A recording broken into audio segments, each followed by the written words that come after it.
Hello, everybody. I am so proud to be here today with Alycia the Baumgardner.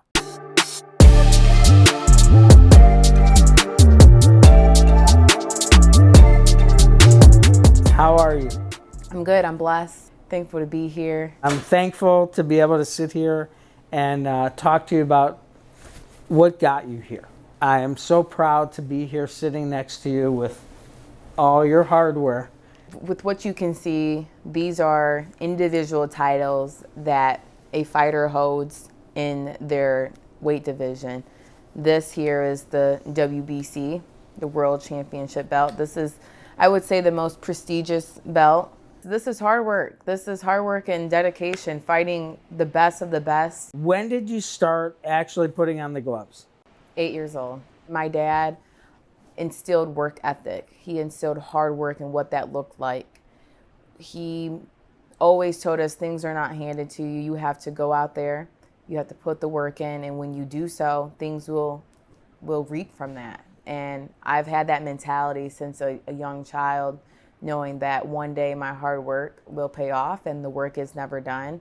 And as we gradually climb the ladder, each challenge gets harder, and we work through those things. Was your dad your mentor on this? Yeah, I would say my dad was part of the mental mentor that I need. The right? mental mentor. Yeah. Wrestling was my first sport. I started wrestling at 5 years old. This allowed me to really test the waters. In wrestling, you wrestled boys. And to me, gender wasn't a thing. I was competing against my fellow teammate, regardless if they were a boy or a girl. This allowed me to build the confidence as a young girl who started boxing at 8, which transitioned perfectly into boxing. You were born in Ohio, Fremont, Ohio, exit 91 on the turnpike. Okay, and then you ended up in Detroit. What brought you to Detroit to continue to grow your career? You know, I knew just coming from a small town, you have to branch out. I knew that my dreams couldn't be in a small box. They were worldwide. And because I had to branch out, Detroit was that bigger city that I needed to step into. You know, I've been here for 6+ years now, and I've been able to grow, evolve, thrive in the city of Detroit, and really just put boxing at the focal point where it has always been. When I first moved to Detroit, I was at Kronk. I was able to build a foundation there, build my skills, and really grow from there. Left Kronk, went to another gym, as we know, super bad boxing gym. And again, just still growing in those areas. You won't grow in just one environment. I've been able to grow in many environments. So moving from Kronk to, super bad off Puritan in Wyoming, we've been able to grow and thrive there as well. Yeah.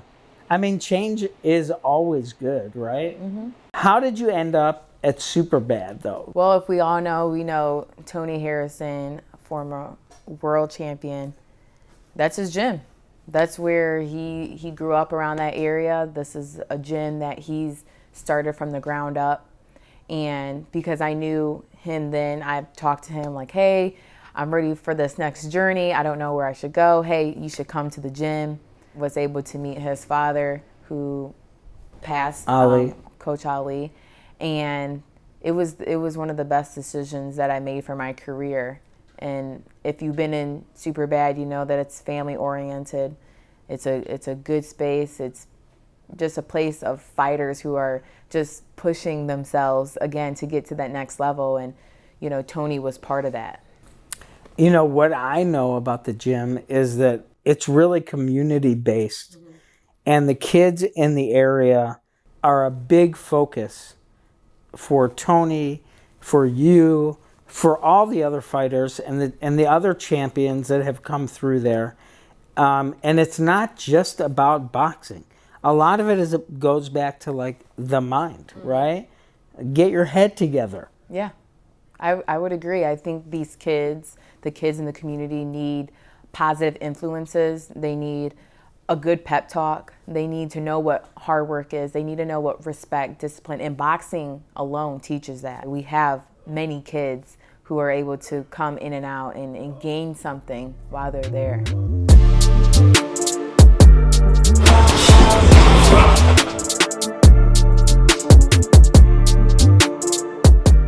So you have 1, 2, 3, 4, 5 belts. But there's one more out there. Correct. Is that correct? Yes. And you're about to go get it. Who are you fighting? Her last name is Mechaled, and she's a challenger. She's a hungry fighter. She has the opportunity to fight for 5 belts, and I'm sure she's bringing her A game come fight night. And when does that happen? February 4th. Where's that going to be? At the Garden. You're on the main stage right now. Is it going to be aired on live TV? So it will be live on DAZN, which is a sporting app. So you would have to download that, be able to, watch the whole card. And it's great. It's a chance for people to see not only one undisputed fight, but 2. So the main event is fighting for undisputed. The co-main event, myself, is fighting for undisputed. So it's a big card for women, for the sport, and for boxing.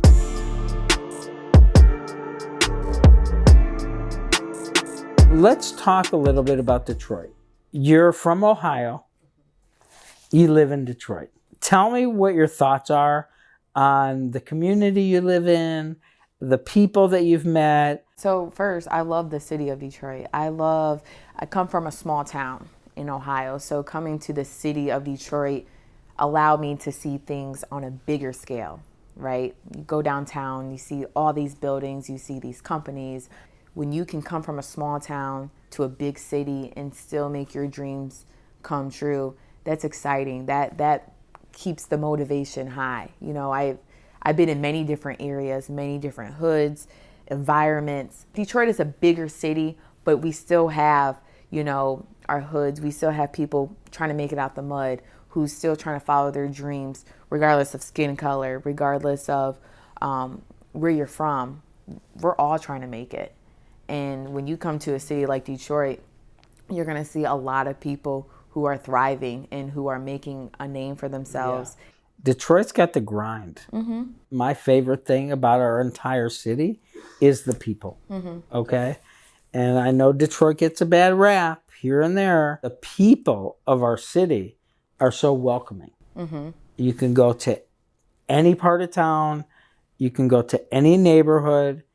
And everybody is welcoming people. And that's what I love about our city.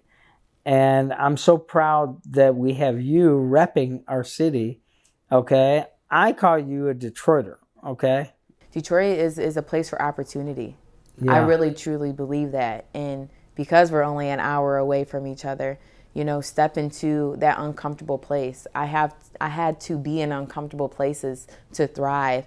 And the grind never stopped from going from Ohio to Detroit. It got even harder, right? Yeah, because you have to know. It's a hard grind. Listen, it's a lifestyle.